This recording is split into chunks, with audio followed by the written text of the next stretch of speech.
Wallace, Wattles, and Barbara Waterhouse at Yay!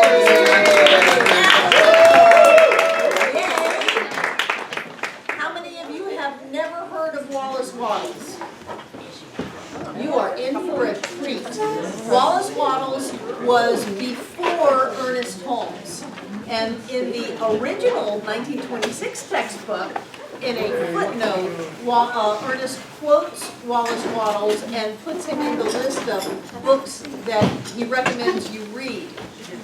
Somehow that vanished during the editing process. But Wallace Wattles, for me, is so pure metaphysics. He's so pure science of mind that I love him. I know you're going to love him. We're going to have a fun winter. We're going to have a great time. And as people are continuing to come in, we always start everything with a spiritual mind treatment. So I invite you to take a breath. Let it out. And settle in for the ride. Because what I know is that God is in this place.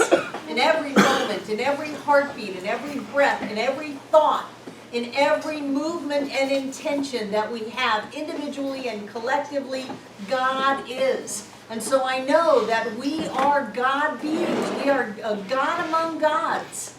And we live that God divine life that we were meant to live, a life of happiness and health and richness and greatness and joy. That is our divine destiny, and we open to it and accept it now.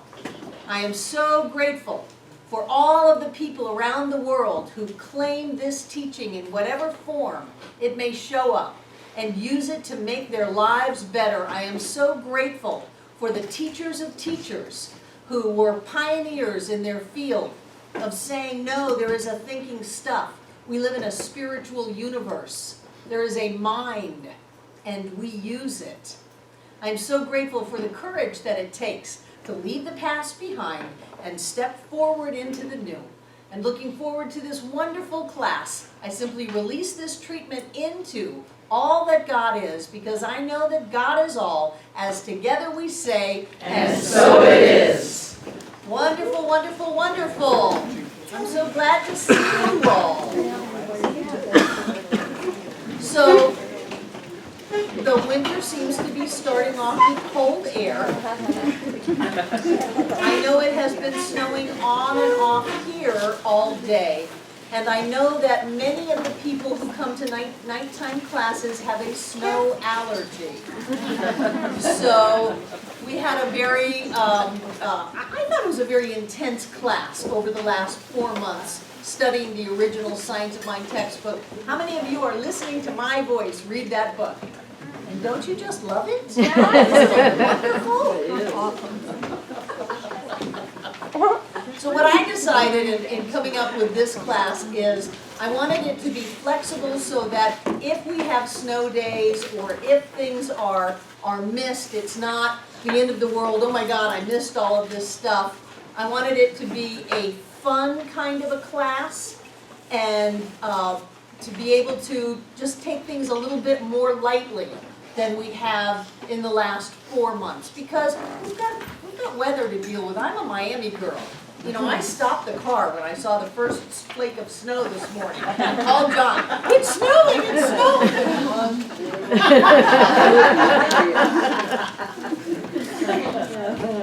So I think we have enough to deal with in the winter without having a lot of class work. But I want this to be a fun class. So one of the things that I want to do is do the Science of Getting Rich and the Science of Being Great. But I also want to throw in a vision board class in the middle of it. We're going to do some gratitude processes and just have a nice time creating the life that we want to live. And I love Wallace Wattles because he doesn't hesitate. He doesn't pull back. He's blunt. And I love bluntness. He says even a stupid person can get rich. Don't worry about it. You're going to get rich. Anybody can get rich. And I like that kind of languaging. So we're going to have a wonderful time over these next few months of exploring different ways of being in the world, setting spiritual law in motion, and reaping the harvests of that. I do have some housekeeping that I want to do. One is my list of things that are going on.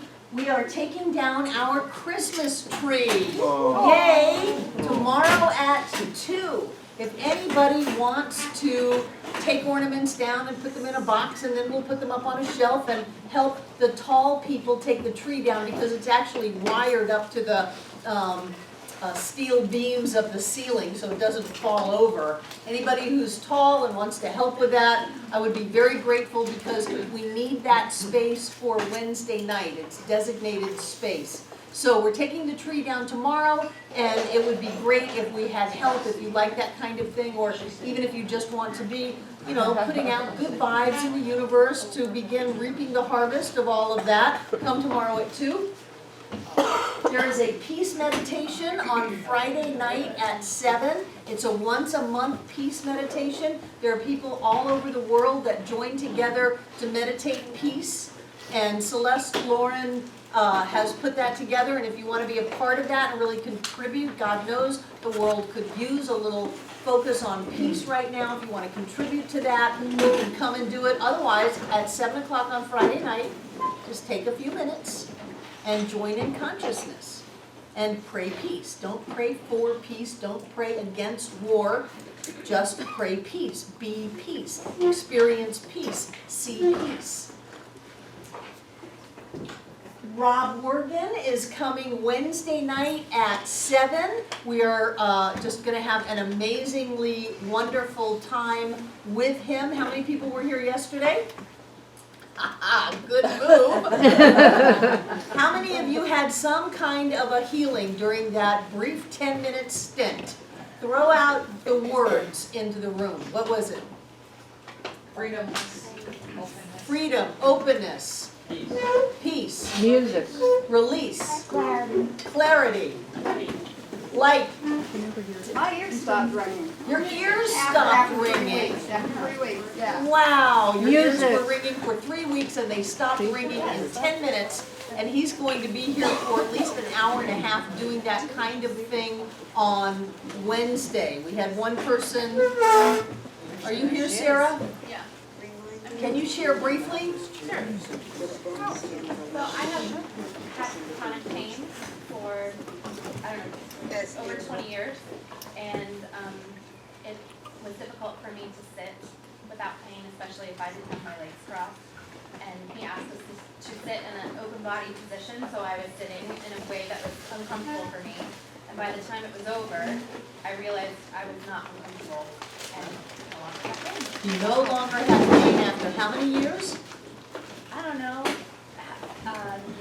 You don't have to add, Since I since you were 16. Yeah. Okay, we don't want anyone to do the math. That's a long time, Sarah. 10 years ago. 10 years. So because you are my peeps and I love you very much, I would recommend 2 things if you're planning on coming on Wednesday. First of all, this is a ticketed event. It's $20, so have it ready. If you're writing out a check, write it out to the center. If you've got cash, have it out, because everybody who's not ready is going to be backed up into the cold and the dark. Those people who have everything all ready to go will go into the speed lane, the fast track, and you can come in and just drop your ticket price, grab your supplies, and go on in. Another thing is, if you at all can carpool, we will run out of parking. We just don't have that much parking. We ran out of parking yesterday. Yeah. We're opening up and lighting the upper parking lot, which we have never done for an evening event because we've never lighted it. So we have lights for the upper parking lot, and if this downstairs parking lot is full, go out the driveway, turn left immediately again at the sign that says Light of Wisdom School, and go up into the parking lot that parents use.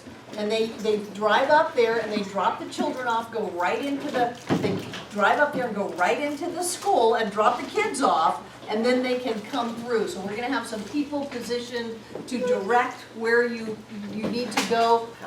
I thought we were gonna start small and build. We don't do anything. There are ads in the Mountain Express. There are people calling like crazy. There's just all of this buzz around Asheville about this event tomorrow night. And so if you're coming, this is your place. Come early and get a seat. I don't really want my people turned away. I don't want that. I want you in the room. I want you to be a part of this. So I think that that's going to be a lot of fun. One of the things that happened to me is that I've had my shoulder locked up, I think all of my life. I think it was from growing up like this, you know, with all of that tension. And because of that, I've had severe chiropractic issues and going over a 40-foot cliff and landing on my head and cracking my head. But I don't have that anymore. I don't have that neck pain, I don't have that back pain. And because I bought a package at the Joint of South Asheville, which is a chiropractor place, and I still have some to either use up or lose. I went yesterday, and the chiropractor was new, and she's looking at my file and my computer image, and coming back and poking on my back, and her phrase was, "There's nothing going on here." And then she'd go back to the computer and look, and go back to my back and poke around and go, "There's nothing going on here. There's nothing going on here. There's nothing going on here." And that's after all of my life having back issues and back pain. So I said, "Would you say that I've made a remarkable recovery?" And she said, "Yes, I would say that." So that was wonderful. It's just, there's an energy that we can avail ourselves of, and whether it's groupthink or whether it's this person being a channel of the divine, I don't know what it is. I know that stuff happens. And so while that possibility is there, I'm really delighted to have us take advantage of that. And then on Saturday, for those of you who are not yet members of the center, if you would like to be a member, this is a great thing to be a part of, because everything is energy, everything is consciousness. You're jumping in and saying, I'm a part of this consciousness where people experience their lives abundantly and in gratitude and in health and wholeness and happiness. And so by stepping up and joining as a member of the center, I think that you embrace that more fully. So this Saturday at 10, we have our membership and spiritual community class. And it is great fun. We get to throw balls at each other, and we get to write name tags and do process work and figure out, for the most part, how to get along with each other. There you go, connected, expanding leader. Because what I found is that when we come together, we're not on a mountaintop where everyone will leave us alone. When we come together, the biggest issue most of us have is how to get along with each other. And just because you're in spiritual community, do we have children? Doesn't mean that things aren't going to upset you. I remember a woman came in once screaming that someone had parked behind them, and I said, well, all the parking's gone. You know, we can find the person and ask them to move the car, but the person just went berserk, that someone had the nerve to park behind them. So we all have our triggers. And when we can become more mindful, take ownership of our stuff, and come up with some better tools with which to communicate with each other, it helps not only here, it helps in your family, in your house, it helps at work, it helps driving down the road. It's very helpful. So if you want to come to that class, you are welcome. You do not have to be a member just because you came to the class. You can come and just learn some great tools and techniques. Yes, Jane? I just to clarify, the membership class is Saturday, is that at 10 in the morning? Yeah, that's definitely 10 in the morning. No, if you want to be a member, can you come anyway? Jane, you can come here anytime you want. You are welcome. So is there anyone here who's not a member who would like to be a member of the center? Shari. Or is it Shari? Shari. Shari. 4 times a year. Can we be a double member? You can always come to the class. Gentleman in the back, yes. I brought an apple for the teachers. There you You're that cool. That was from Howard Park. Wasn't it? Exactly. Anybody else want to be a part of the best happening spiritual community in Western North Carolina and beyond. Oh, John.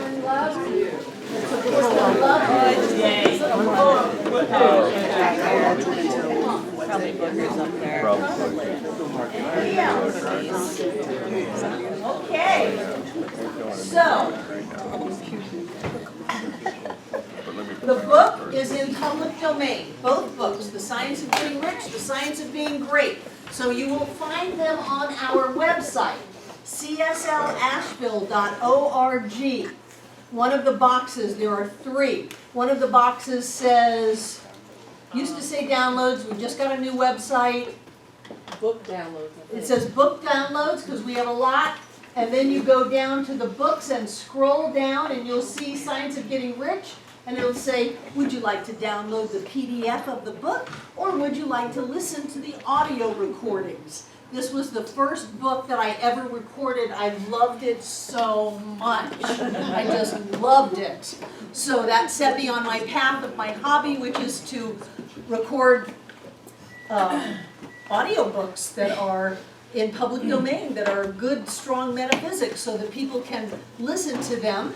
We're doing The Science of Getting Rich first, and then if you go right down to the next book, it's The Science of Being Great, or maybe it's alphabetical, I don't know. And it'll say you can have the PDF book or you can have the audio downloads. You can either listen to them live stream or you can download them into your iPod, phone, whatever it is you have.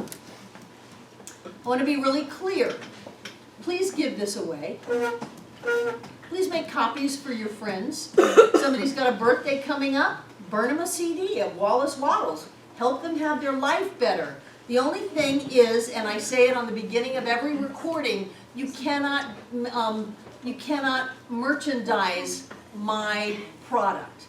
When I do an audio recording, I have copyright. I have the copyright to that audio recording, not to the book. The book is in public domain. But the audio recording then belongs to me, so you can't sell it. But you can give it away. You can make copies of it. You can distribute it. You can throw it off the freeway. I don't care. You can disperse it in any way you want. And for me, it's a really nice thing to do to somebody that you love. Send them a link. Put it on your Facebook page. Give it out to the people in your world, because it's nicer to have friends and family that are rich and great. You know, you've all had friends and family that are poor and not great. So what we want to do is we want to lift everybody else up with us. Any questions before we get started? Great.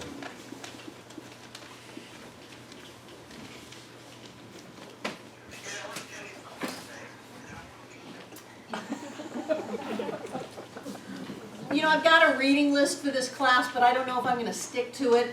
It's a little book. It's an easy book. I've already read it. You've already read it, really? Yeah. Yeah, so, And I'm halfway through the second. right.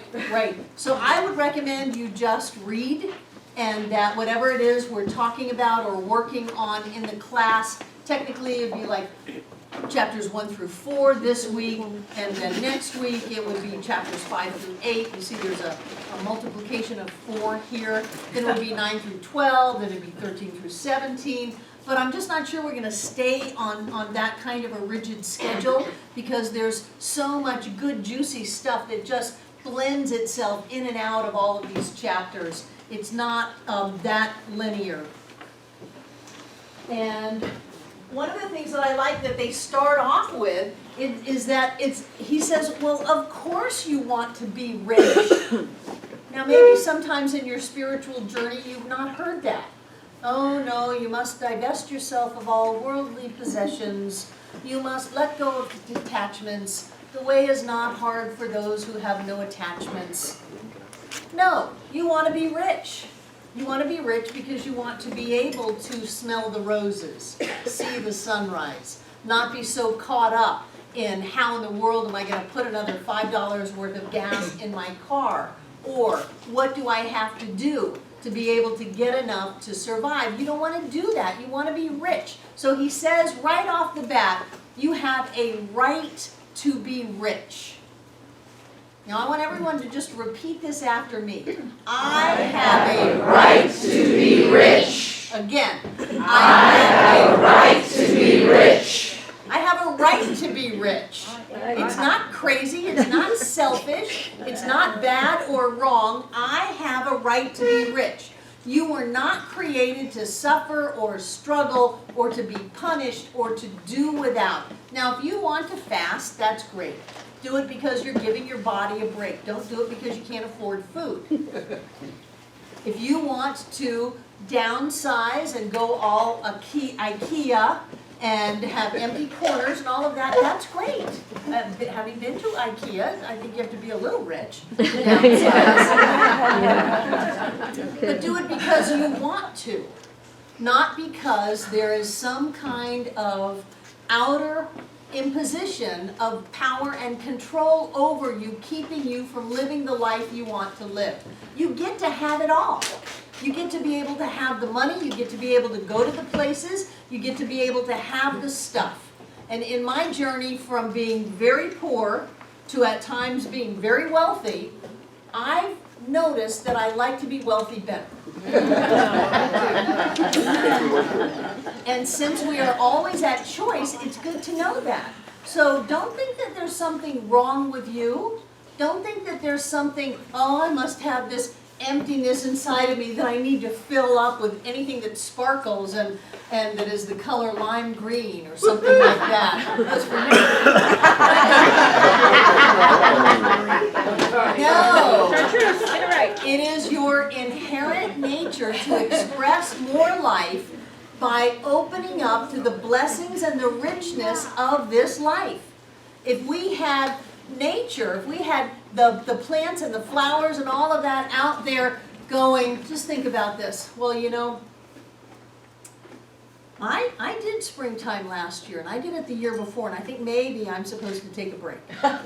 So I'm just going to stay dormant. I'm not going to grow any leaves. I'm not going to put out any tap roots or any feeder roots. I'm not going to take in any of the moisture or the nutrients. I'm just going to let the other trees or plants or flowers have it for now.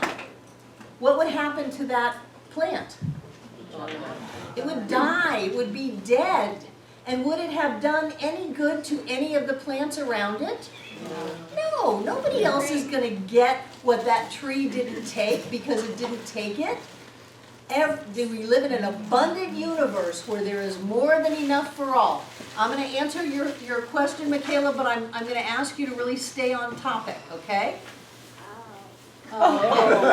Okay. I was going to science mode, okay?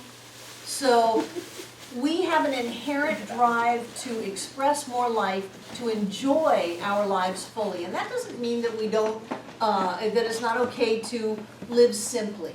It doesn't mean that there's something wrong with any way that we want to live. I think that anytime we get this idea that says, you should, and it comes up in spirituality, you should. No, you shouldn't. The only should you should ever have is what do you want? What is your desire? Because desire comes from day of sire, father, of the divinity within us. What is it that's whispering for us to experience? Does God need a massage by means of us? Then get one.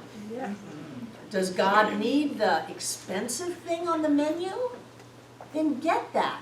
You know, every time you deny yourself, you're not stocking up stuff in some kind of a spiritual bank account. You're actually taking away even that which you have. I would get all biblical and go into the parable of the talents, but I won't. You have a right to be rich. We are spiritual beings living in a spiritual universe governed by spiritual law. And this was before Ernest put Science of Mind together. And what Wallace has in the book, all filtered in and woven in, is what he calls a creed. And it begins with this idea that says there is a thinking stuff which in its original state permeates, penetrates, and fills the interspaces of the universe. So let's just take that for a moment. There is a thinking stuff, and it's in between the spaces, because it is the interspaces.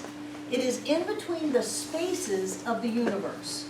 So in between at that time it might have been the atoms, now it's the particles, the quarks, as far down as we can take the pieces of matter. In between the pieces of matter, there is a thinking stuff. And if you've examined matter, you know that the distance between the earth and the sun is really big, right? If you take an atom, the distance between the middle of the atom, the nucleus, and the outer electrons is proportionately about the same distance as between the earth and the sun.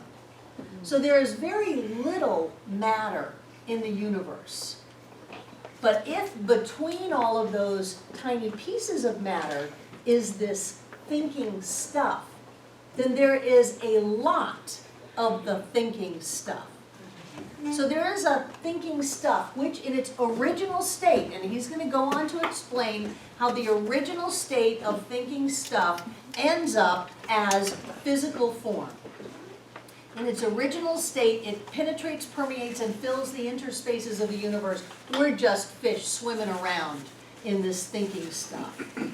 And he says a thought placed in this thinking stuff produces the thing that is imaged by the thought. That means you can take a thought, which is invisible, and put it in this thinking stuff, which is everywhere, which means all you do is think it, and it's in the thinking stuff. And then the thinking stuff produces the thing that is imaged by the thought. This was big news. Big news. And then he goes on to say the third statement in the beginning of the creed, man may create things in his thought, and by impressing his thought upon thinking substance, can create the thing that is imaged by the thought. It's very close. There's something here. We are not physical beings. We are not limited by the physical constraints of life. If we are, it's just because we have been thinking into the thinking stuff that there's not enough. And so we have created the experience of not enough by our insistence on thinking that.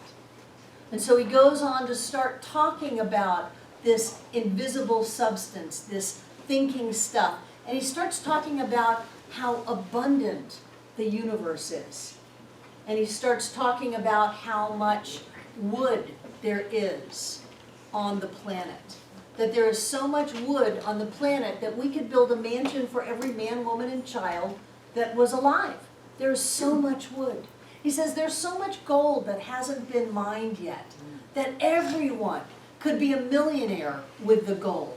He said there's so much opportunity that is waiting, and yet people close their eyes to it and just focus on what's wrong in their life instead of opening up to that greater idea that there are all kinds of opportunity. There's all kinds of prosperity and abundance. There's all kinds of ways to get rich.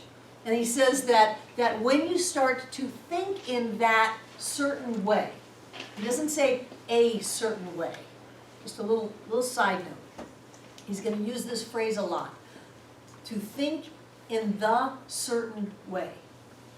That's just one. If he were to say to think in a certain way, well, which certain way should I think? Should I think in this certain way? Should I think in this certain way? Should I think in this certain way? He says there's just one. There is a certain way in which to think. And when you think in the certain way, you will get rich.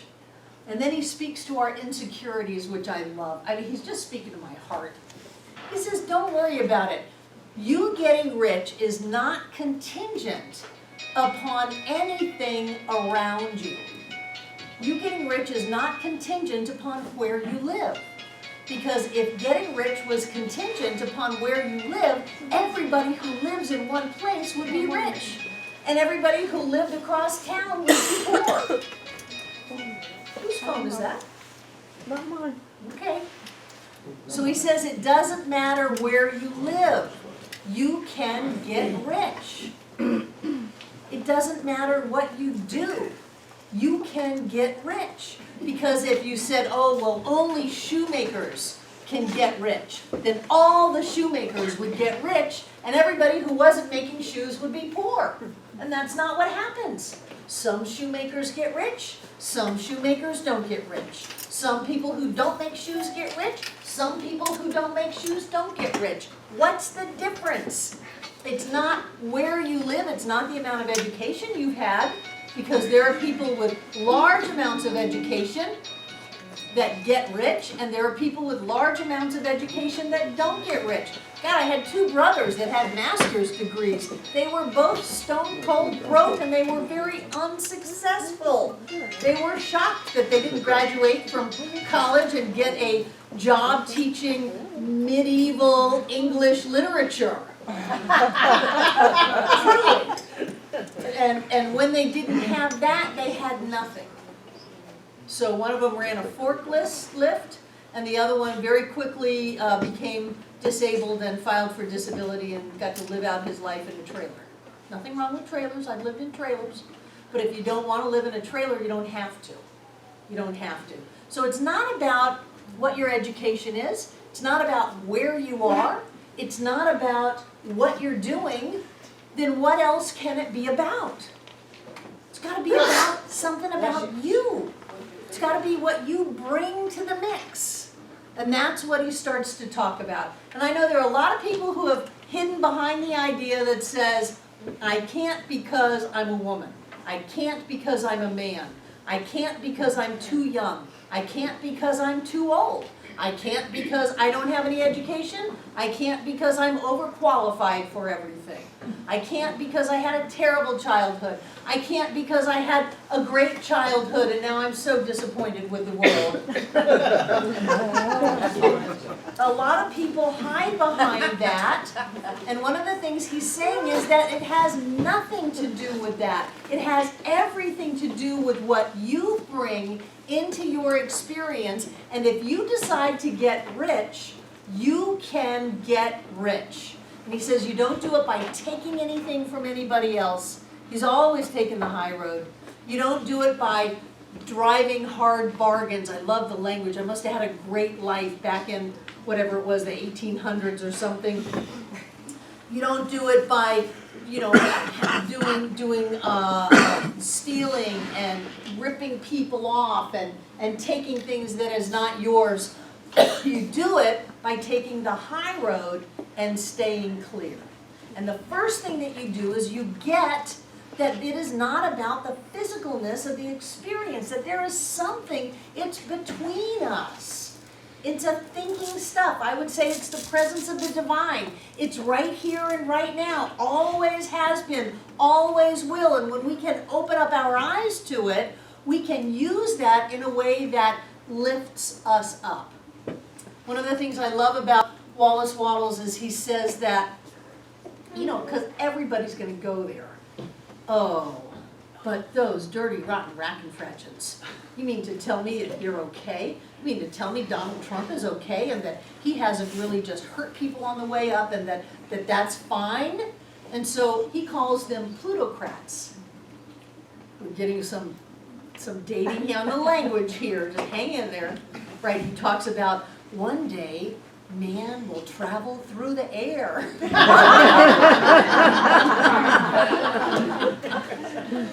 But he says that those people, first of all, are necessary for the evolution of humanity.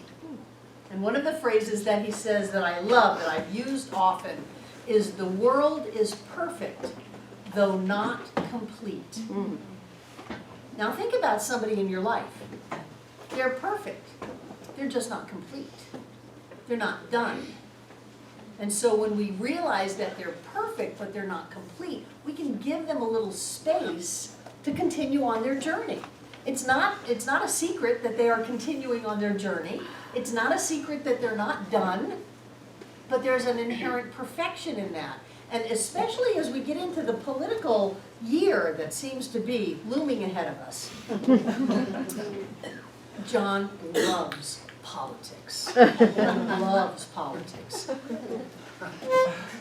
It's important to get that every piece of the puzzle is important and has value, otherwise it wouldn't be here.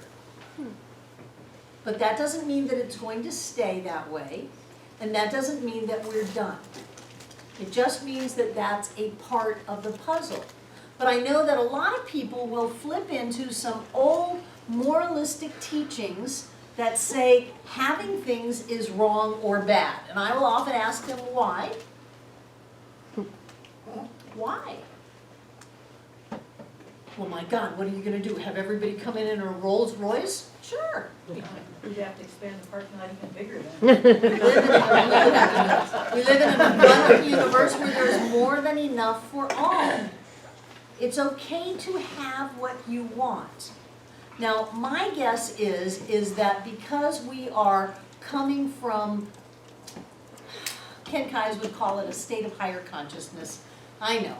There's no higher, there's no lower, we're all the same, blah, blah, blah. Because we're coming from a higher state of consciousness, we're not going to want to all go out and buy a Rolls Royce. But I want you to know if you want to do that, you can do that. You can absolutely do that. You can go out and buy a Mercedes, you can buy a Rolls Royce, you can buy a Lotus, you can buy a Ferrari, or like me, you can go out and buy a Chevy Equinox. I like the name. I like the name. I wanted a beach car, so I wanted it to be a little SUV-y, and I like the color. It was called Seagrass Green. I like the name, Equinox. Oh, but when John first met me, I was driving a Mercedes, and before that I was driving a brand new Cadillac. It was a lease, and I don't think I'll ever lease a car again, because then at the end of the lease, you gotta give it back. But we can have what we want to have. We have a right to have what we want to have. There is an impulse to express more life within all of us, and when we feel like we can't do what we want to do, be who we want to be, go where we want to go because of an outside influence that is greater than we are, then we have given all of our power away. And I would rather see you go out and insist on demonstrating anything than give your power away. But what Wallace says is you've got to do it in the certain way. He said that people, going back to this idea of people who have gotten rich off others, he calls them plutocrats. He says that they're not really rich, because you cannot be really rich without the joy and the love that goes with that.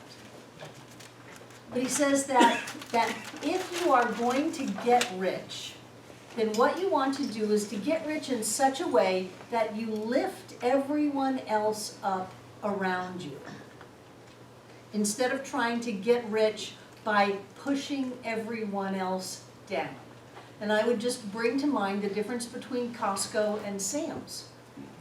Costco has all of their employees in a profit-sharing venture. They own the store. They have great hours, they have great wages, they have great benefits. As Costco thrives, all of their employees thrive with them.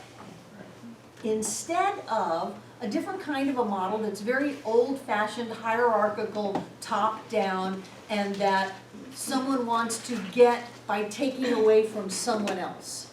Now, what happens when you move into a universe inside of your own head that says, in order for me to have it, someone else can't? What's the background belief system to that? That there's only one. There's only one, so if I want it, oh my God, it's the last one, it's the only one, I better get it, and I'll fight you for it, and I'll pull it back, and then I've got it. He says that's not rich. You may have money, but you're not rich.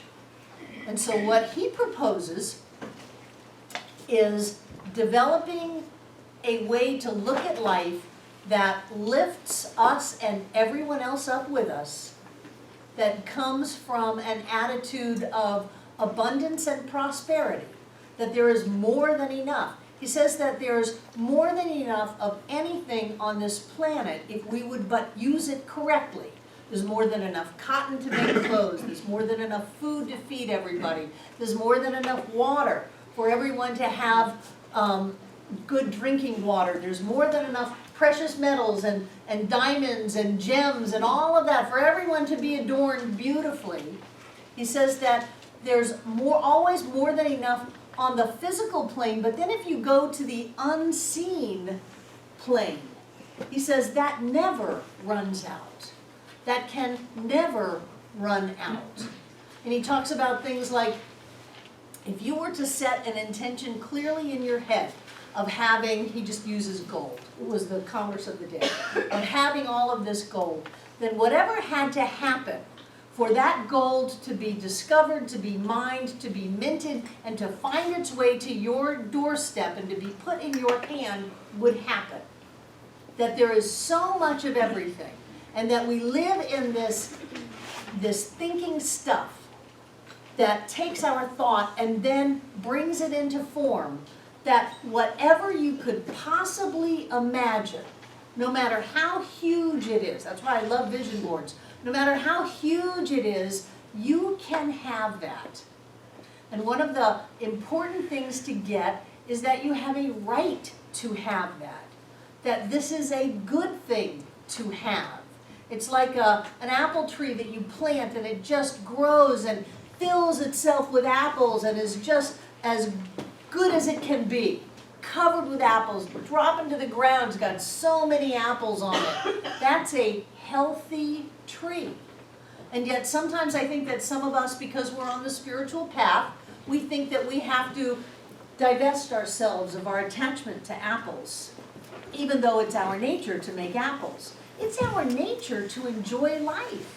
It's our nature to eat things that are delicious, to see things that are beautiful, to touch, to taste, to play, to go places. It's our nature to do that, to experience all of the good things in life. And when we deny that because we think that somehow denying what we want will put us in a better plane for having some higher altruistic experience, I think we are denying our very nature, and if we do that, we're never going to go anywhere. We're just going to become bitter and old and wrinkled. Truly. Because we think that either God doesn't want us to be happy, and so if we're ever going to get to heaven, we've got to suffer along the way. That's crazy talk. That's like nature saying, I created this amazing apple tree. Rained on it. The sun shone on it. The ground is fertile and wonderful. But I don't want it to make apples. Stop. Stop that. Stop flowering. Stop that. Sap. Stop rising. Stop that. You stop making apples. Some of us live in a world like that, where we think there's some kind of an outside power, an outside critic that is telling us to stop being who we are here to be, which is a physical being on planet Earth. We're a spiritual being having a physical experience, so let's experience the physicality of it. Because to do this, to get rich, it's going to ask a lot of you. He says that training your thought is the hardest thing you will ever do. So I want you to know why you're training your thought. You're training your thought so you can have everything that you thought you shouldn't have. Everything that you thought was out of your reach, out of your league, that you weren't good enough for, that there wasn't enough of, that it was too late and time had passed you by. You're going to train your thought so that you can have all of those things, all of those experiences. Some people say, oh, I really want to go to Hawaii, Tahiti, I want to climb Mount Everest, I want to ski in the winter time, I want to lay in the sun on the times when I'm tired of skiing, what about, they're like, they pull their energy and it's like, oh, it's still wrong. I have these thoughts. No, you're supposed to have those thoughts. You are supposed to have thoughts that stretch you, to pop out another apple, another bushel, to grow, to thrive, to take what is yours, which is anything that's around.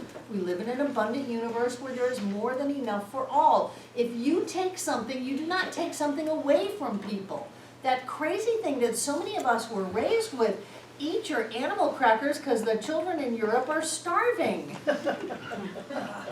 There is no one starving that is affected by us eating or not eating. That actually didn't work real well. It would be don't eat because somehow you'll be able to give that food to somebody halfway around the world. It doesn't work that way.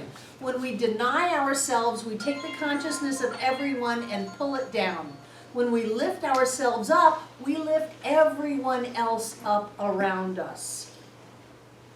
What is it that Mark Zuckerberg said that he was going to do this year? I heard it as a teaser on the news. I didn't hear what it was. Give away $1 million. Give away 99% of his money. Bill Gates published a 6 or 8 great things that happened in 2016. Did anybody see that? They have diseases that are eradicated. Malaria. No, I don't think it was malaria. I think it was polio. Oh, yeah. Polio has been eradicated off the continent of Africa. You know? That's big. amazing. And how does that happen? It doesn't happen by someone saying, oh, I shouldn't. I don't know, I just feel like I want to do this, but I shouldn't. I know I shouldn't. That's too big. That's me being too big for my britches. I just need to accept my cup of gruel and do what they said I should do. No, don't do that. Bust out. Be somebody else. Do something different. Do things in the certain way, which is a thought process, and as you amass more stuff, you can do great things with it. Ann Lee. I just want to speak to what you just said. I did there was an exercise in Abraham Hicks' book that they suggested that you take a checkbook. And every day you write yourself $1,000. So first day $1,000, second day $2,000. You keep adding on there. And after I bought a couple of houses, a few cars, clothes, gone on trips, it became, there was one, I was like, what am I going to, okay, I've done everything now. What do you do?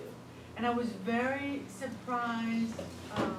I hate to say I'm very surprised because it makes me sound like I'm such a selfish, self-centered person, but I was very surprised that it was very spontaneous that once I'd done everything I wanted to do with the money, afterwards it was about giving. Yes. I thought, well, if Oprah could open a school for girls in South Africa, I could open a school up for girls in some other part of Africa, Sure. It became natural at that point, like, okay, how can I help? Right, because once you're not afraid, and as you take that $1,000, $2,000, $4,000, $8,000, $16,000, $32,000 and on, and even though it's an exercise in your mind, you're satisfying those desires that are fear-based, like, am I going to have a house to live in? Am I going to have enough money to do this or that? Then you make a shift. Once you're not afraid of living anymore, then you can really live.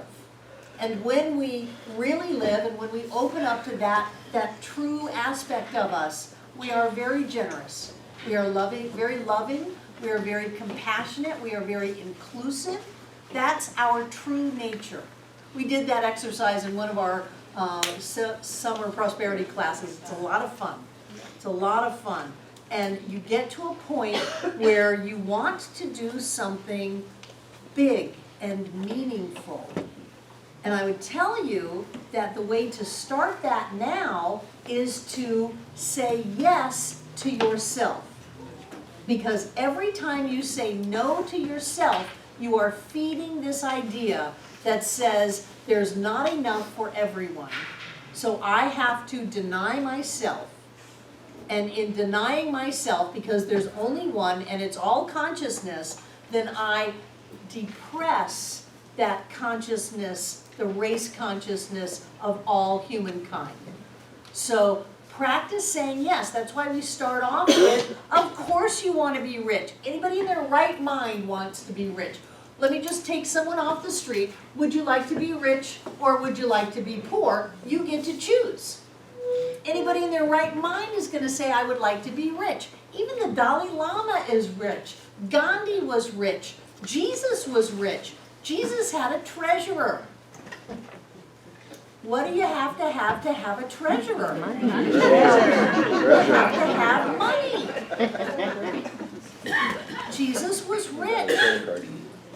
Gandhi told Nehru something about money, and Nehru says it takes a lot of money to keep you poor. So, of course you want to be rich. Don't make yourself wrong for that. You're the apple tree wanting to stretch out and take as much sunshine and rain and breeze and pollen and all of that as you possibly can. You're the apple tree that wants to send down that deep taproot so the winds won't blow you over, and push out those feeder roots so that you can absorb all of the moisture and nutrients. That's what you're supposed to do. So don't turn yourself against yourself. It's been a really warped thing that has happened to people to make them feel that simply wanting the God-given gifts of life is wrong. You know, start off with sex. Oh my gosh. Why is it wrong again? Well, you're not supposed to. You're not supposed to enjoy it. Why? Why do we have it? You know, why do things taste good? I love the beginning of the Science of Mind textbook, the revised one. But I think it was in the original one too, where he writes this poem, It's Life to You, saying the table of life is spread with all of the fruits. Look, the wine is here also. It sparkles in the light. The seat is sat where the sunlight filters in so that you'll be warm. And all is yours. All is yours. Take it.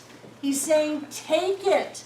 Take the good things in life. Stop denying yourself. Because when you allow yourself to get full, then all of a sudden you become a nice person.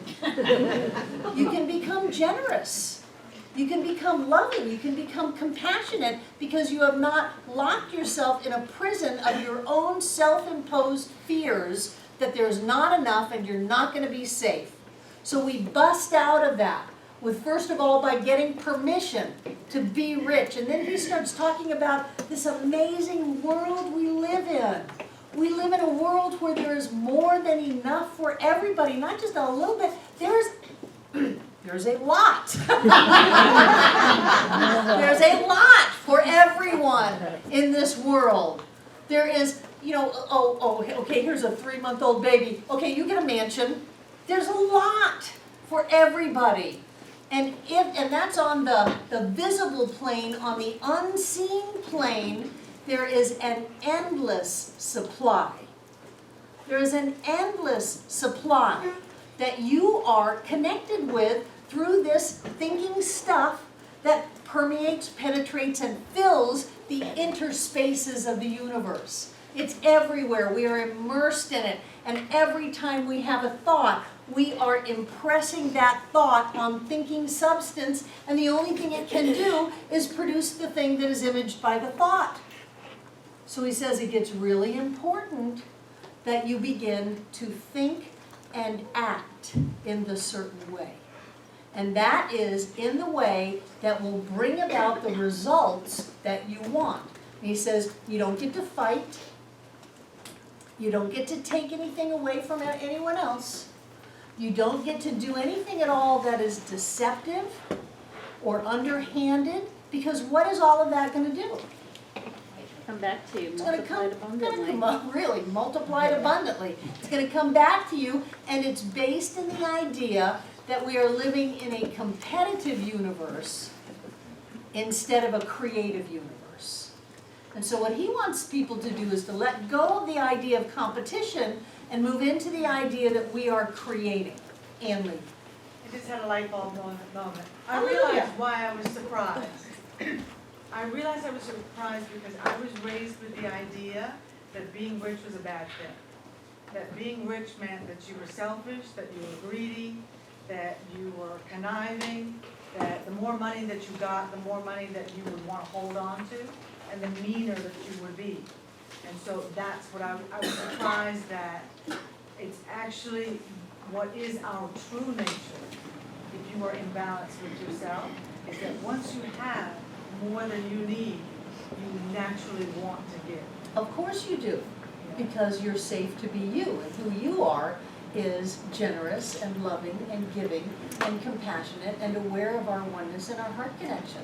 And everybody wants to have that connection lift us all up. None of us are going to walk by somebody sitting in the middle of the road crying. We're not going to do that, because there is that connection that we have. We may not take them home with us, don't get me wrong, but none of us are cold, callous people. And the more that we get our own sense of safety and fulfillment, the more we can let that amazingly wonderful being come through. So he talks about leaving the competitive realm. He said that, because he weaves all business in this. Let me go back. How many people were raised with the idea that being rich was wrong? Yeah, look around the room. That the other people were rich. Not us. Other was rich. That there was some kind of virtue in poverty. Anybody have that? I've heard that. Virtue in poverty. There's such an ingrained mindset, and you know, I think that religion had a lot to do with this. I think that it may not have started with the Catholic Church, but they certainly did foster it to be able to take from the masses and have them deify their poverty. Let's go all the way back to Hinduism. Hinduism was very much that the aesthetic path was the path to God. That you had to be a householder for a while, you had to take care of the kids and raise them and go to work and all of that, but really the high calling would be to leave it all behind and then just go begging on the side of the street. Troy. Yeah, there's a, Jesus says, in regards to the rich man, it's harder for a rich man to gain heaven than for a camel to go through that eye of a needle. And that's the basis for a lot of it, I would think. Do you want a little background on that? Well, I know the background already. You've gotten into it, and I've looked at it too, but I'm just saying the common perception. Right, the eye of the needle is a gate in the wall of Jerusalem that barely lets a camel through. And in order to go through the eye of the needle with your camel, you have to take everything off the camel. And that's so that they couldn't smuggle things into the city of Jerusalem. So getting into heaven is harder for a rich man. I forget exactly what the quote is, meaning that they've got to take all their stuff off. They've got to take all their stuff off. But sometimes people who have a lot of stuff, they hold on to it. They hold on to it tight, and they think that the stuff is what's going on. And I think that that's an important lesson to get, that until someone has the ability to demonstrate money, they think money is the answer. And then once you have the ability to demonstrate money and you have a lot of money, you realize money's not the answer. But you're never going to get there until you have the money.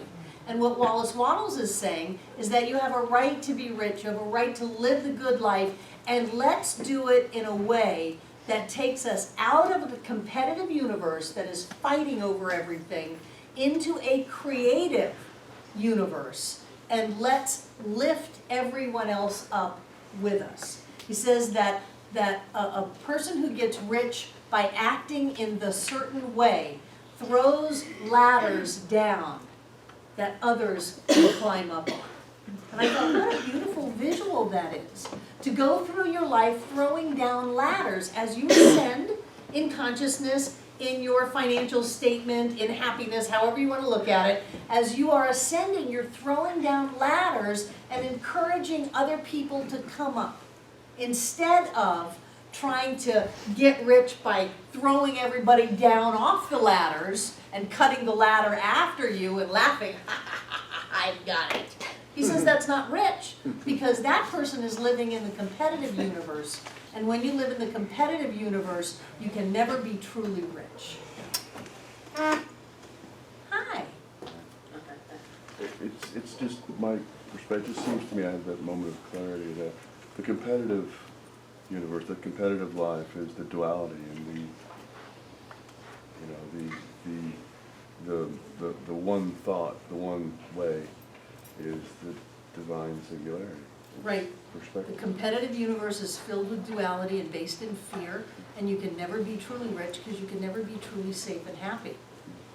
And living in the creative universe is the singularity of, what did you call it? Divine singularity. The divine singularity. And where the divine singularity is, there's only love. Yeah. And the universe cannot help but rush into your life and manifest as form when you're that clear and centered in the love. Yeah. Jane and then Susan, and then we're going to take a break. Well, if you're really rich, then you can put all your stuff on a camel, and you should just pass it in through the eye of the needle, with all your riches, and that's It's a metaphor yeah. that people need to let go of their attachment. I think it's been misunderstood that people need to let go of their stuff. People need to let go of their attachment to stuff. It's like saying that the love of money is the root of all, or that money is the root of all evil. He did not say that. He said the love or the attachment to money is the root of all evil, which is duality, which creates a life of duality, which is a life of competition. Susan. I see you as the one putting out the ladders. I hope my life is one of ladders. You absolutely do. Yeah, And thank as you. far as being raised, I was raised with the fear of spending money, and whatever was contemplated to purchase had to be researched forever because it was going to be this item for the rest of your life, and it had to be the best. And it was exhausting, and it was frustrating, but I see parts of that within myself, and I recognize that. It's all based in fear. Totally based in fear. Totally, yeah. Did you have your hand up, Judith? No. Okay. Okay, let's take a break. Great, what we're teaching instead of just talk about it. So way to create the food here, folks.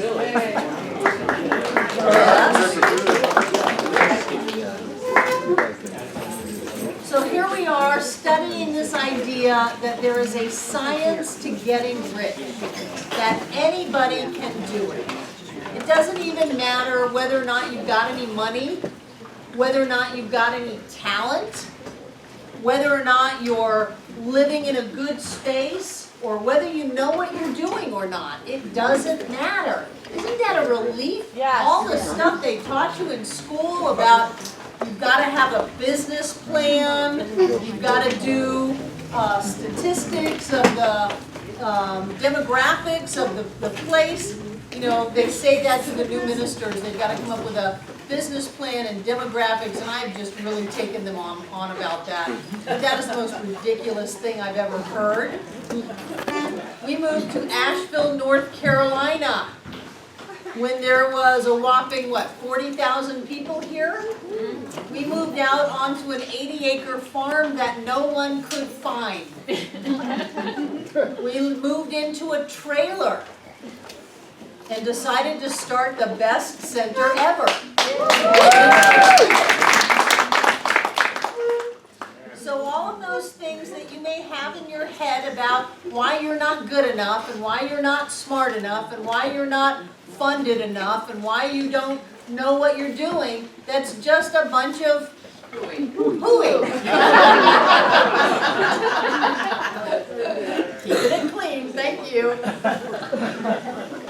And you know, sometimes I think that if you listen to the tone of that voice, it may actually sound like someone that you've internalized as your critic, who is telling you usually nonstop why you can't be who you want to be and have the life that you want to have. And what Wallace is saying is, you have a right to be rich. There is a science to getting rich, and if anybody has ever gotten rich, you can too. And I love that.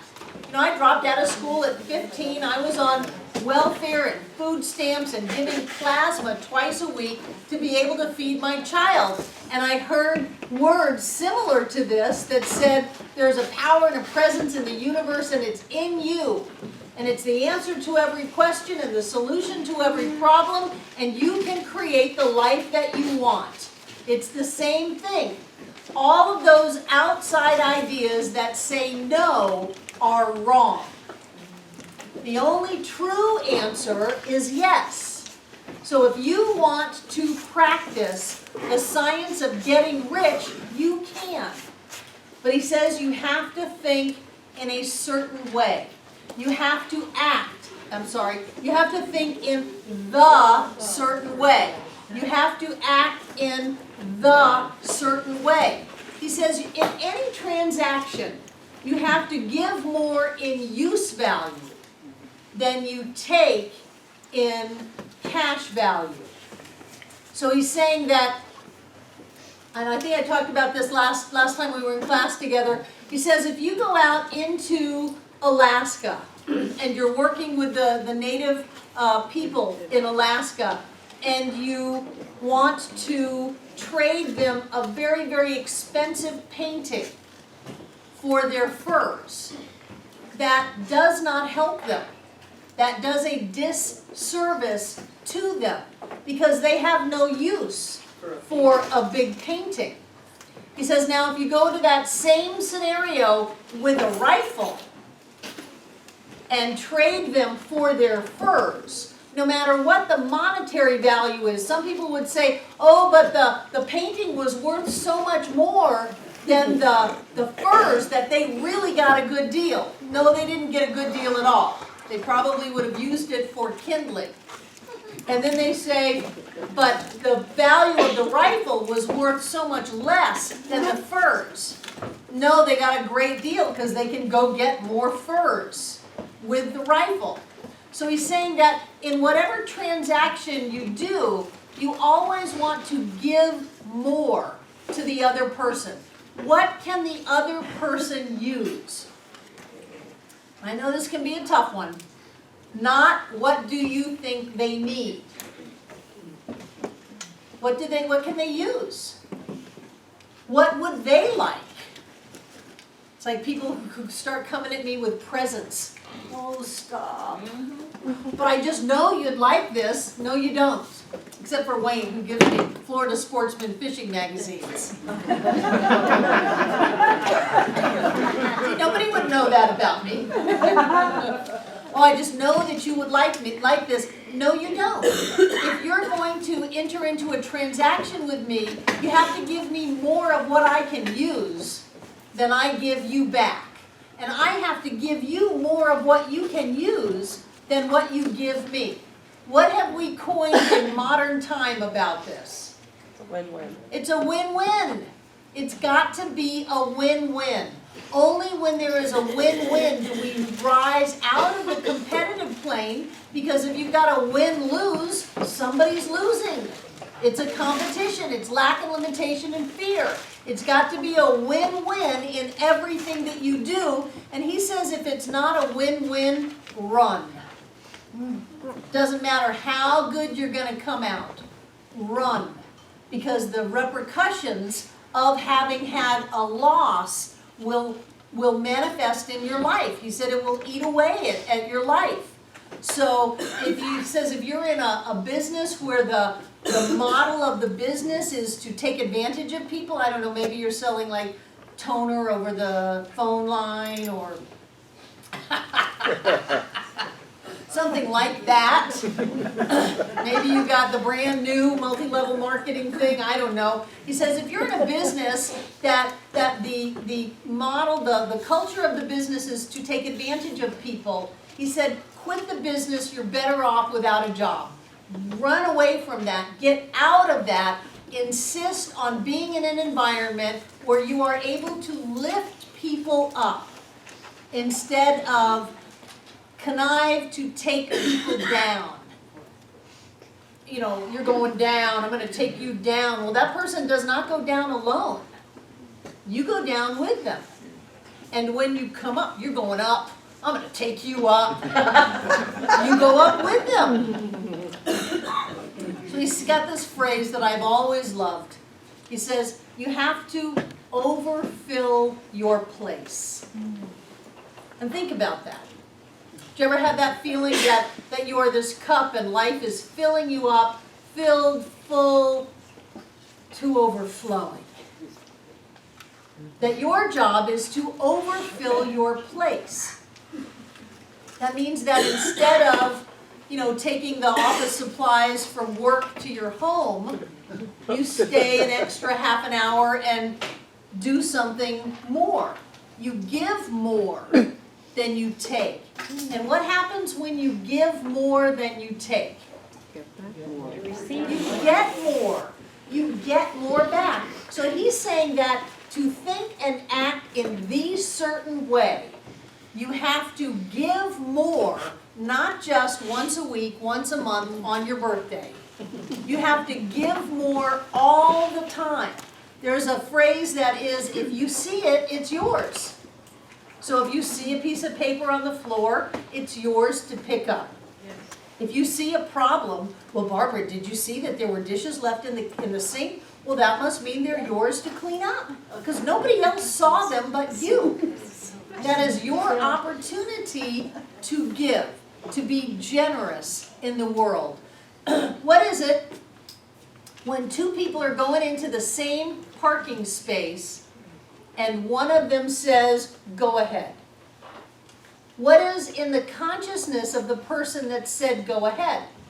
That there's going to be another space, that's not the only parking space in the universe, that the big black hole didn't open up and suck up every parking place on the planet, that there is enough. And one of the things that has helped me in my life is that if it is mine, nothing can take it from me. And if it is not mine, I cannot keep it. This helps in relationships. If it's yours, nothing can take it from you. And if it's not yours, you can do all that you want to do and you can't keep it. And that is because it is not there energetically, it's not in alignment by right of consciousness. Through the law of attraction, or however you want to put words onto that, there is an energy to you, and all of the stuff in your world is a reflection of that energy. So what Wallace is saying is, clean up your energy, lift up your energy, and watch how the stuff in the world shifts. So if you're fighting over a parking space, and you're zooming in there before someone, get out of the car, stop them, don't let them get that space. And then you go into, I don't know, some kind of a business deal where someone takes something from you, you did that. And my question is always, really, was the parking space worth it?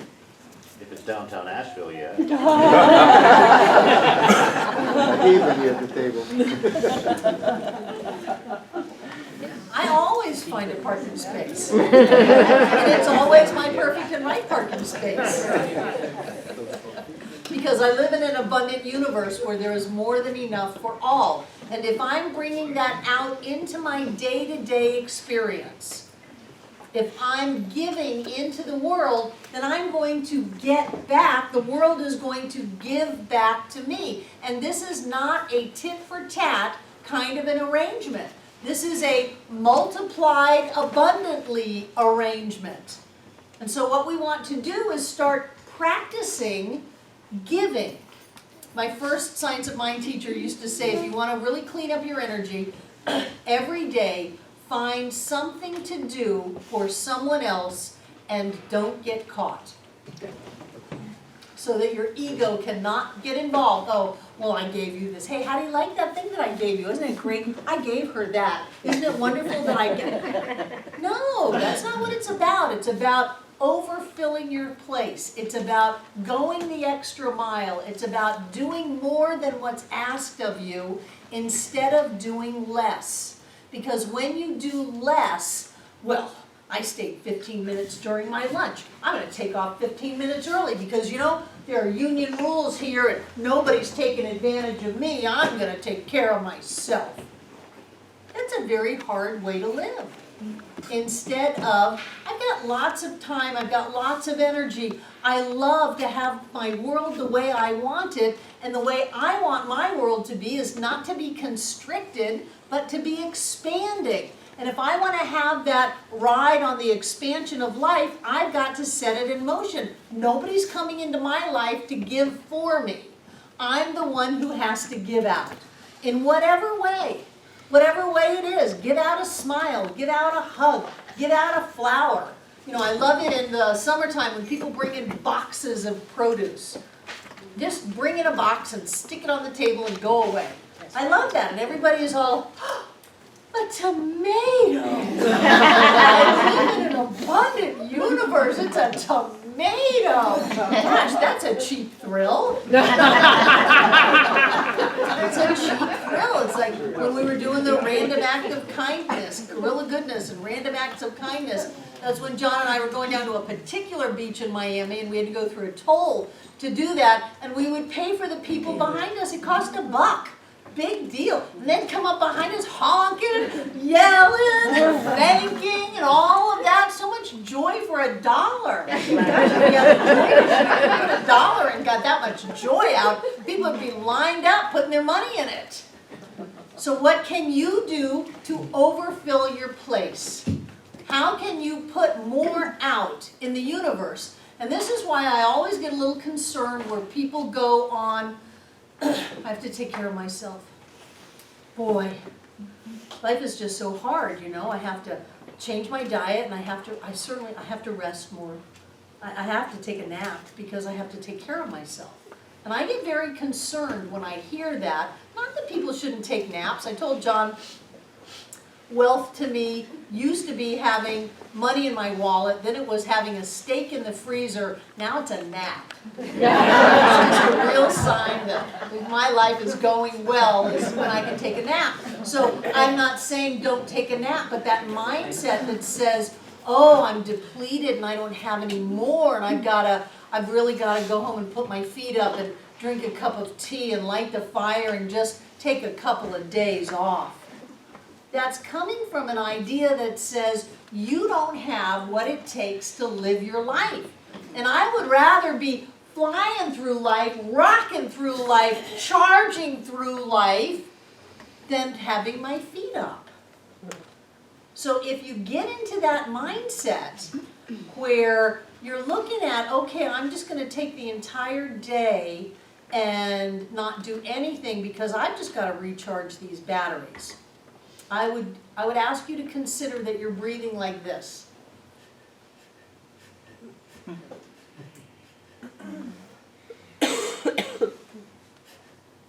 Take a deep breath. Live your life. If you want to stay home in your pajamas and build a fire and have a ball, do that. But to come from a sense that says, I don't have enough energy to drag myself through another day, is creating a body that says, oh, you don't have enough energy to, okay, we're going to die tomorrow. You're telling your body you just can't stay alive anymore. You can't make it anymore. And I think that if instead of that, we're living the life that we want to live, we're having fun, we're laughing. I mean, if you're going to stay at home in your pajamas and light a fire, invite your friends over, have a party. You know, laugh, be in your joy, live the life that you want to live, and all of a sudden you realize you're not exhausted anymore. Exhaustion for me is just energy that's being tied up. It's like, my joy wants to come up. Oh, no, you better not. My joy wants to come up. Oh, no, you better not. That's exhausting. So if I ever feel like I'm exhausted, I'm looking at what is so not happening in my life energetically that it's sucking the life right out of me. What is the story that I'm making up? Oh, I'm a receptionist, and you know it's just a lot. The phone. It just keeps ringing, and then you've got somebody else who's out there going, I'm a construction worker, I'm building Habitat for Humanity houses. Jimmy Carter at 93, they told him he was going to die. He just wanted to finish building this one house before he died, and then the cancer was gone, he didn't die. But he's out there swinging a hammer and filled with energy. So I can't look at it and say it's the activities of our life, it's the mindset of our lives, and instead of overfilling our space, sometimes we pull it back in, and when we do that, it takes the energy and the enthusiasm and the very life out of us. So think about that, watch that. And that's why I get on people sometimes when they say, well, I just have to take care of myself. No, you don't. You need to live. You need to laugh. You need to love. You need to be in your joy. Have you ever seen anyone who's just fallen in love? They just are so alive! Because they're filled with that. They didn't get it from somebody else. They opened up to let it come out of them. So open up and let that come out of you. Let it spill out onto everybody and everything. What can you do to give into your world? And what you'll find is you get all this stuff back. Instead of keeping track of your friends, like, well, who paid for the popcorn at the movies? You know, Not again. I bought their ticket. They could have at least bought my popcorn. Oh, gosh, you know, I drove my car all the way out to Cherokee, and they didn't offer me any gas. Instead of living like that, which will kill you and keep you poor, consider, what can I give? How can I give to the people that I love? How can I give more to them than they give to me? Instead of, I gave to you and now I'm waiting for you to pay up and make the ledger even. No, don't live in an even universe. Give more. How can you bring joy into the world? How can you bring happiness into the world? How can you overfill your place in the world? And when you do that, you'll find that you are filled with energy and ideas and enthusiasm and opportunity. And when you're creating that energy, all kinds of wonderful things are tracking you down and finding you. Does that make sense? Yes. Good. One of the ways to do that is with gratitude. He said you have to learn to think the thoughts that you want to experience. And he says it is the hardest thing that you will ever do, to learn to stop talking to people about what is wrong. He said it is easy to talk about what is. It's easy to talk about what's wrong. He said that's what lazy people do. I love his bluntness. Lazy people talk about what is. Lazy people gossip, lazy people complain, lazy people look at what's wrong in the world because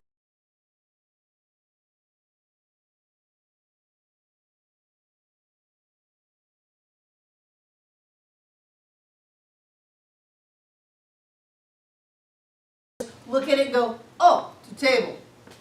I'm going to react to it the same way I always reacted to it. I don't have to think at all. That will keep you poor. That's just being blunt. He said when you can grab a hold of a thought and hold on to it no matter what, when you can think about how your life is, not in terms of how you want it to be, but to claim it into that now moment instead of futuring, to create an image. He talks about this as thinking in the certain way. He says every day create the image of how you want your life to be and then think about it as if it is already so. No matter what, not to get distracted. I think that's what they meant when they said to pray without ceasing. Not to get distracted, not to get hooked, not to get caught up, not to go, oh, but I don't have any money in my checking account or in my wallet or in my pocket. Oh, all is lost. Woe be unto me. No, hold on to the thought that is the life of what you want to live. And for me, the best way to do that is with gratitude. For me, it's such an energy shift. Oh, everything's lost. I love it when people come to see me. Not so many people come to see me anymore. You keep telling that story. Everything is wrong. Really? Everything? Everything is wrong? Everything is lost? You have nothing? Really? Oh, I had to do it. Oh, where's the gun? Did someone have a gun to your head? You had to do it? Oh, well, that didn't happen. No, you chose to do it. Take a little responsibility. Look at what's going on in your life that you enjoy. Whatever that might be. Start with little things if you have to. I was going to say the sun came up, but some people may not be thrilled that the sun came up. Well, you're still breathing. Well, some people may not be thrilled that they're still breathing. Find something. I find chocolate milkshakes to be incredibly spiritually inspiring for me. You know, it's just got the creamy and the cold and the chocolate. It's just a miracle. It's like hydraulics. It's so cool. So find something. Your car started. Yay! Yay! Yay! You got to go to a job. Yay! You got a job to go to. You got up, you woke up. You didn't wake up out in the street in the rain. You woke up in some kind of shelter. Isn't that wonderful? I know, I'll ask people, what did you eat today? Yes. Well, that puts you above a lot of people in the world. Did you take a bath today? Yes. With hot indoor running plumbing? Yes, that puts you above most of the people in the world. Did you put clothes on today? When you can start looking at that, then you start building that energy. Because all of this good can, I won't do that to you, all of this good can be seeking you out, and you turn your back and say, I got nothing. And the good will go, oh, my mistake, you got nothing. And it'll go find somebody else who's saying, I am open to the abundance of the universe. I receive it all in love and joy. And then the good zzz, tracks you down and grabs that person. And the person who's going, I got nothing. They don't understand that they just sent all that good away. They sent it all away. So what we want to do is we want to focus on our gratitude. We want to know that we always have more than enough to take care of anything. Whether it's time or energy or attention or whatever, and if it's in front of us, it's for us to do. If there's a piece of paper on the sidewalk and it's annoying you, you're better off picking it up than you are to take the annoyance home with you. Pick it up, throw it away. When you throw it away, throw your annoyance away with it. And you just saved yourself hundreds and hundreds of dollars. I've been playing with John a lot. I don't know where he got his temper, but he got one. And sometimes he will choose to be annoyed with whatever. And I'll look at him and just say, well, that cost you $100. And there goes another one.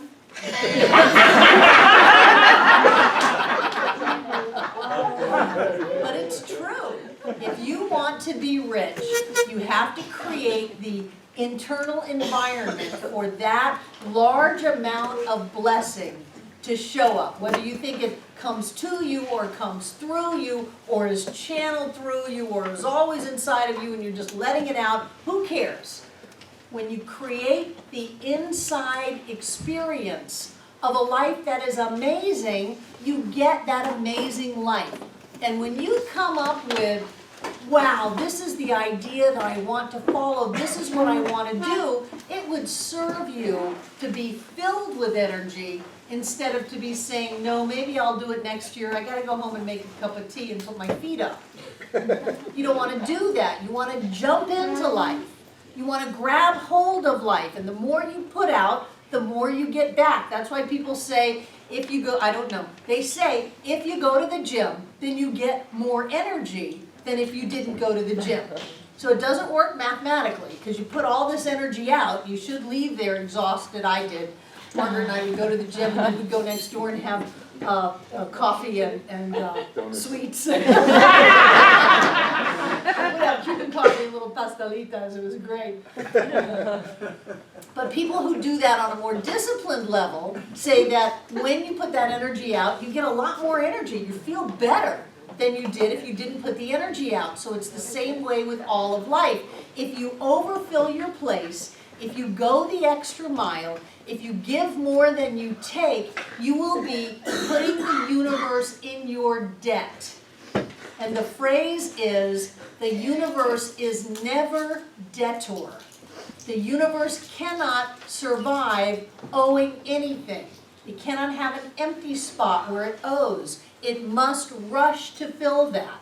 So what you're doing is you're setting the stage. You're getting that there is a thinking stuff which in its original state permeates, penetrates, and fills the interspaces of the universe. That it's inside of me, that I am creating things in my thought, and just by thinking them, I'm impressing that thought on unformed substance. And the only thing that unformed substance can do is create the thing that is imaged by my thought. So what is your thought? If you're living in any kind of lack at all, you've moved into fear, you've moved into limitation, and that hinders your prosperity. It hinders your ability to get rich. Disciplining your thought to see what you're grateful for, and it doesn't matter what it is. You can be grateful for anything. I am so grateful for that apple core. Do you know there are seeds in that apple core that represent the promise of life that can grow countless apple trees? So many apples that it could feed the world in just those few seeds in that apple core. I am so grateful for the reminder of the abundance of life, that when we let life just have half a chance, it explodes in growth and prospers everybody. I love that apple core. I can do it with anything. There are some people that might walk by that and go, oh God, left that apple core right on the table. That was in my mouth.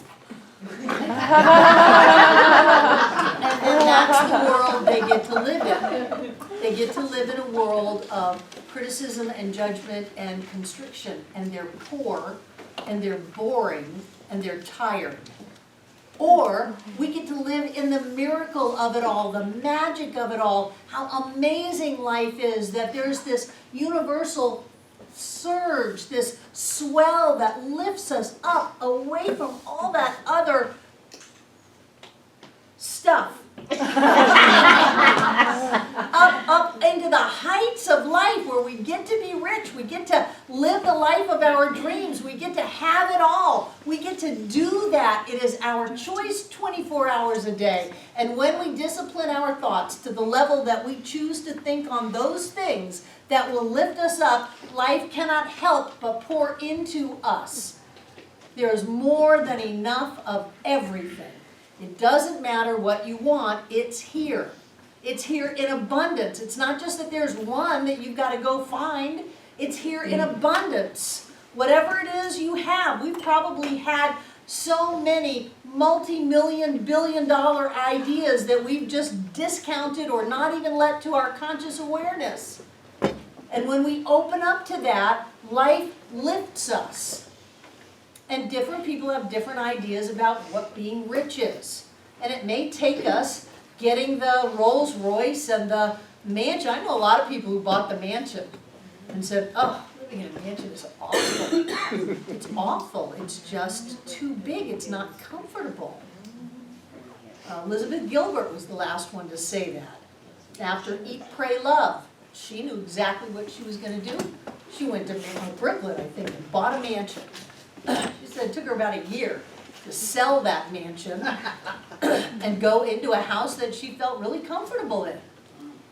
We have an idea that says this is what it means to be rich, and it's way up here. They call it idealized images in psychology, and I'll never reach it. And then we get a chance, and so we grab it. We get the popular person. We dress in the way that we think other people would dress if they were rich. It's fascinating. If you know many wealthy people, they don't look wealthy. I learned that in Fort Lauderdale. They look like they've got t-shirts and cut-off jeans and flip-flops on as they get on their multi-million-dollar sailboat or yacht. So then we do things that we think we should do only to find out, is that all there is? I don't want that. I want to use my money different. But then we're free to do that because we've already gone down that road. As long as someone's pining after the idealized image of getting rich, what that means, and that they'll never achieve it, then they're stuck. So my job is to teach you how to have whatever it is you want so that you can decide whether or not you want it. And then we're at choice. and then we're in our power, and then we're in alignment with our true self. So, you're a fish in the divine goo of life. Every thought you think shows up in form. Everyone. Everyone. Be mindful of what you think about. If something annoys you, fix it or let it go. Story about two monks crossing the river. Monks are not allowed to touch women. Woman on the side of the river, needing to get across. One monk says, go ahead, climb up on my back. I'll carry you across. They both went across the river. The monk dropped the woman off and went on the way. The second monk is just annoyed. Just annoyed. And finally, the monk who carried the woman across said, what is going on? You touched a woman. You carried that woman across the creek. He said, I let her off miles ago. When are you? So either fix it or let it go. One or the other. If it's in front of you, it's for you to do. You created it. You created it. Overfill your place.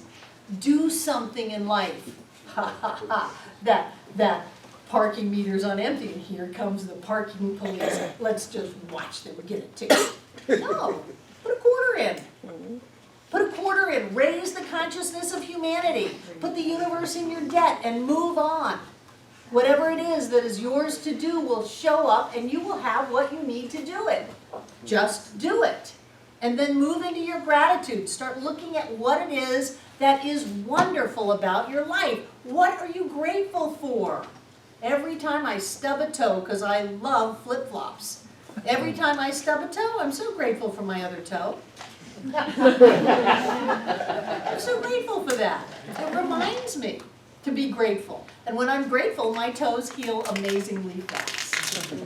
Yeah, so be grateful. Life doesn't have to be perfect for you to be grateful. Be grateful and life will be perfect. Jump into life, live life, grab life, go for it. Because you have a right to be rich. And there's a science to getting rich. And you will be rich, I promise. So it is.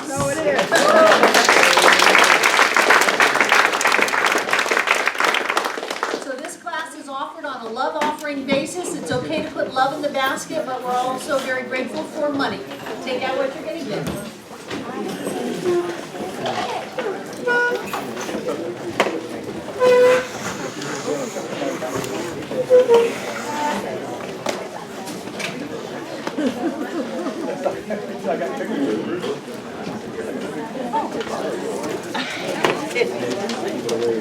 Remember, you're overfilling your place.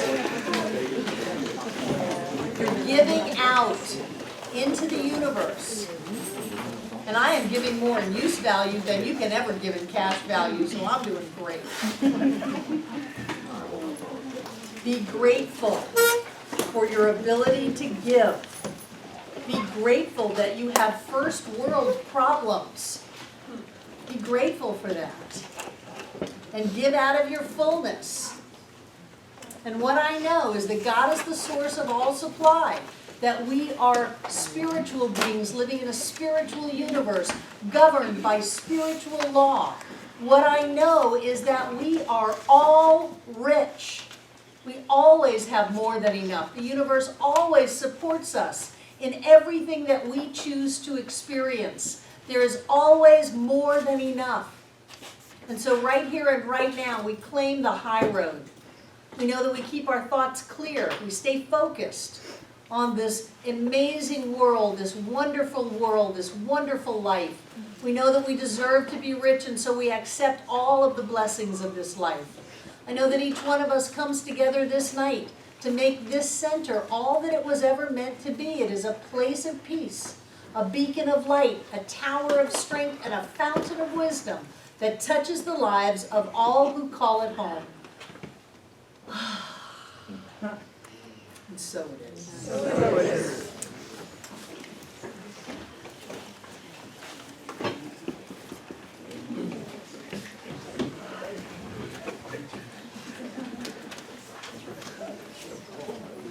Breathe it in, breathe it in, breathe it in, breathe it in. all of the wealthy people who have ever been,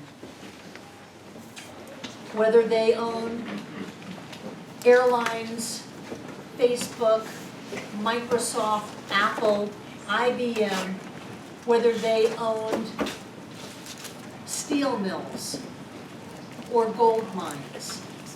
All of those people, all of that process is right here and right now. Every blessing that has ever been is our blessing now.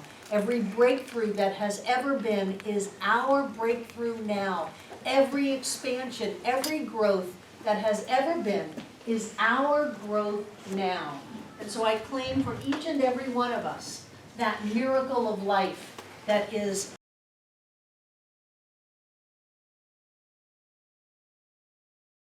our needs are not only always met, but that we thrive. This 2016, this number 9, this year of transformation is here for all of us. And I claim for all of us that we prosper, that we are abundant, that we thrive, that we transform. And we step forward into the majestic, magnificent being that we were always meant to be.